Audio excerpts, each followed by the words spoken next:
Bonjour à tous, je suis ravie de vous retrouver dans cette nouvelle vidéo. Aujourd'hui je vais vous présenter les livres que je me suis préparés pour lire durant le mois de juin. Je ne vais pas me tromper de mois comme je l'ai fait dans mon book haul. Avant de vous présenter les livres que j'ai mis pour ma petite pile à lire, je voulais vous parler de quelque chose. J'en ai déjà parlé sur Instagram. Le mois de la fantaisie vient à peine de se terminer, que je suis déjà triste dans ma tête puisque j'adore me préparer des piles à lire un peu thématiques comme ça, surtout au niveau de l'imaginaire. Et je voulais me faire un petit challenge en fait durant les vacances d'été, donc vacances voilà, donc soit en juillet soit en août, pour lire en fait des livres de l'imaginaire, mais également sortir un petit peu de livres que on n'a pas l'habitude de voir dans des challenges, donc également de la SF, donc vraiment global genre SFFF, donc science-fiction, fantastique, fantasy fantastique. Donc voilà, et j'en ai parlé sur Instagram et je vous ai demandé en fait si ça vous intéressait que je partage avec vous en fait le petit challenge que je voulais me faire personnel. Et vous avez été très nombreux à me faire des retours positifs par rapport à ça et du coup voilà, je vous en remercie déjà beaucoup. Donc pour les personnes qui ne me suivent pas sur Instagram, n'hésitez pas à me dire si jamais ce challenge vous intéresserait. Compte tenu des résultats que j'ai vus sur mon petit sondage sur Insta, ce serait plus durant le mois de juillet, donc tout le mois de juillet. C'est un petit challenge assez classique en soi où je vais préparer, j'ai déjà toutes les catégories en tête, il y aura 8 catégories différentes et peut-être une catégorie bonus, il faut encore que j'y réfléchisse un petit peu. Mais voilà, on fait des petites thématiques comme ça à respecter sur vraiment le genre littéraire de la SFFF. Donc voilà. Je trouvais que pendant les vacances d'été, des fois on avait plus le temps de lire qu'à d'autres moments. Et du coup, je me suis dit pourquoi pas faire un petit challenge. Donc voilà. Sur ce, je vous ferai très bientôt, vu qu'en fait ce sera le mois de juillet. Je pense faire soit la deuxième ou troisième semaine de juin, j'irai plus vers la troisième semaine, une vidéo justement dédiée au challenge que je souhaite organiser. Donc avec vraiment toutes les catégories, je vous montrerai vraiment toutes les catégories que j'ai décidé de mettre en place. Et je ferai une catégorie vraiment pile à lire plus tard parce que je pense que déjà rien que expliquer un petit peu les différentes thématiques que j'ai choisies, je pense que voilà, ça va faire déjà une vidéo assez conséquente vu que c'est la première fois que j'organise un petit challenge comme ça. Donc voilà, n'hésitez pas à me dire en commentaire si jamais ce challenge pourrait vous intéresser et si jamais vous souhaiteriez participer également. Voilà, j'en dis pas plus pour l'instant, la vidéo présentation de ce challenge arrivera du coup dans le mois de juin. Je ne sais pas encore quand, mais plus vers la deuxième quinzaine de juin. Sinon, on va passer au sujet de cette vidéo. Je vais vous présenter les livres que j'ai décidé de lire pour le mois de juin, du coup. Le premier, c'est, sans grande surprise, je vous l'avais présenté dans mon book haul, c'est Les 7 morts d'Evelyn Hardcastle de Stuart Turton, publié chez Sonatine. Alors je suis désolée mais ça luit énormément en fait à la caméra donc on voit pas grand chose. Ce livre là normalement je vais faire une lecture commune, il faut que je redemande si jamais on l'a fait vraiment, donc c'est avec les chaînes Elfria si je me cours pas. Du coup voilà, faut que je lui envoie un message pour savoir si elle a réussi à choper le livre et pour savoir si on se fait vraiment une lecture commune ou pas. Mais si elle n'arrive pas arrivé à le choper, c'est pas grave, j'ai très très envie de le lire quand même, donc je vais le lire. C'est un livre où on va suivre Hayden Bishop qui en fait est invitée à une soirée et en fait Evelyn Hardcastle, donc une des personnes qui habitent dans cette maison, va se faire assassiner à 23h et Hayden a quelques heures pour découvrir l'identité de l'assassin et empêcher le meurtre.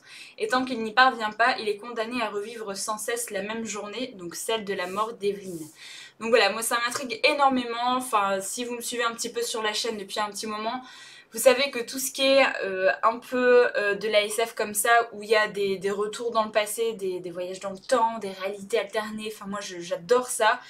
Et j'ai très très envie de me faire mon propre avis là-dessus. Je l'ai vu passer en VO un nombre incalculable de fois, j'ai vu de très très bons avis dessus, donc j'ai vraiment vraiment hâte. Il va être assez long à lire parce que c'est un livre de plus de 530 pages qui est quand même écrit assez petit. Donc voilà, mais j'ai vraiment super hâte et vous avez la petite carte de la maison comme ça.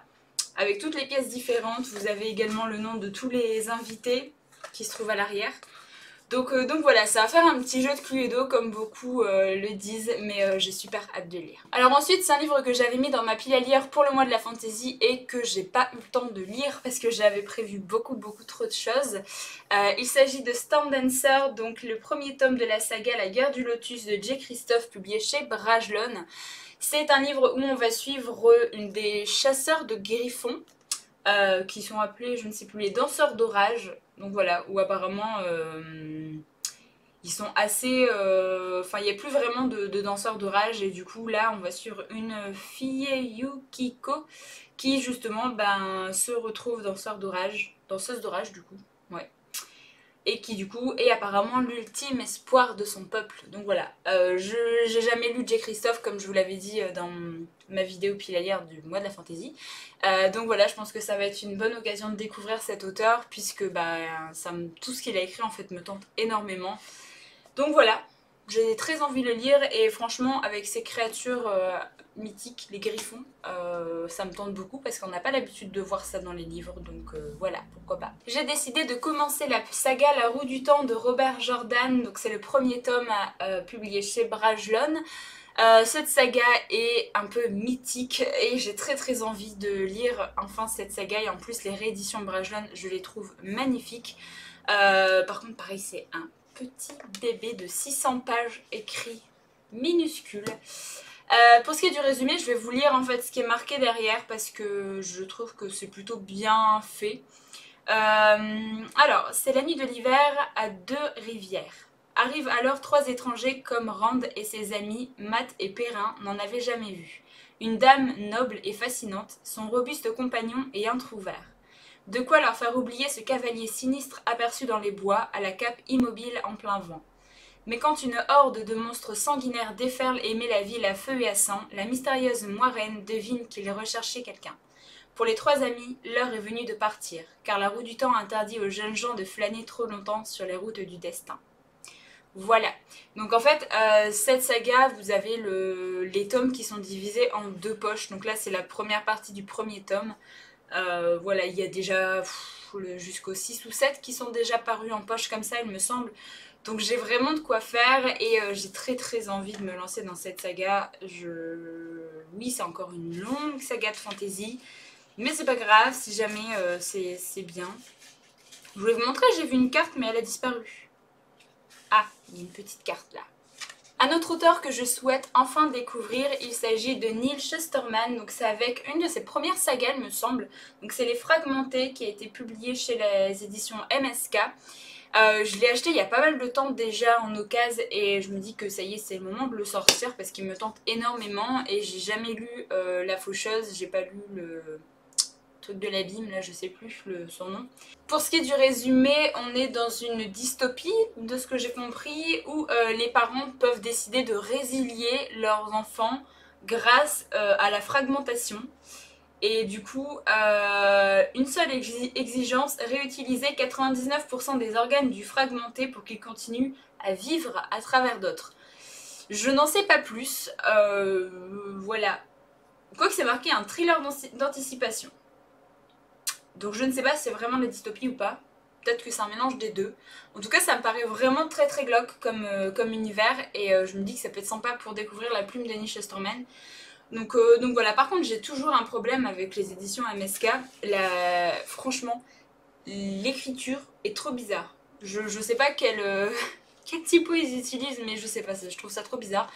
Donc voilà, j'ai hâte de découvrir ce qu'il peut faire en young adulte et j'espère découvrir un jour La Faucheuse. Mais voilà, le tapage médiatique est encore beaucoup présent vu que le 3e tome va seulement sortir en VO fin d'année. Donc voilà, pour l'instant, j'ai pas trop envie de m'y lancer, donc ça reste dans ma wishlist. Un autre petit livre que je vous ai présenté dans mon book haul du mois de mai, du coup, c'est Les 15 premières vies d'Harry Auguste de Claire North, publié chez Milady. Et là, on va parler de personnes qui à chaque fois qu'il décède, il naît de nouveau au lieu et à la date exacte auquel il est venu au monde la première fois, possédant tous les souvenirs des vies qu'il a déjà vécues. Et apparemment il va devoir un peu sauver l'humanité, je ne sais pas trop. Mais voilà, moi ça me tente direct en fait ce genre de résumé, j'ai très envie de le lire, je voulais pas le faire traîner trop longtemps dans ma pile à lire, donc voilà, aussitôt acheté, aussitôt lu. Et je me suis dit que j'allais sortir, enfin essayer de sortir un livre de ma pile à lire que je me suis concocté pour mon challenge Relique de la Palle. Et j'ai décidé de sortir le deuxième tome de la saga Lux, donc c'est Onyx de Jennifer Ellermann-Trout. Voilà, j'ai vu le premier tome il y a 3 ans, 4 ans, je ne sais plus, enfin vraiment au tout début où le premier tome était sorti. C'était sympa, mais voilà, sans plus pour moi. Et en fait, j'avais reçu ce deuxième tome en cadeau, et du coup, bah, il est dans ma pile à lire depuis un très très long moment. Et j'ai toujours pas lu parce que je me souviens plus vraiment de la fin du tome 1, donc faut que je lise un résumé un peu spoilant. Mais voilà, c'est. Je sais pas, les histoires comme ça, Young Adult, pour l'instant, c'est pas ce qui m'attire le plus. Donc je l'ai mis, je me suis dit, au cas où, si à un moment j'ai envie de lire un truc avec une romance, je me lancerai là-dedans.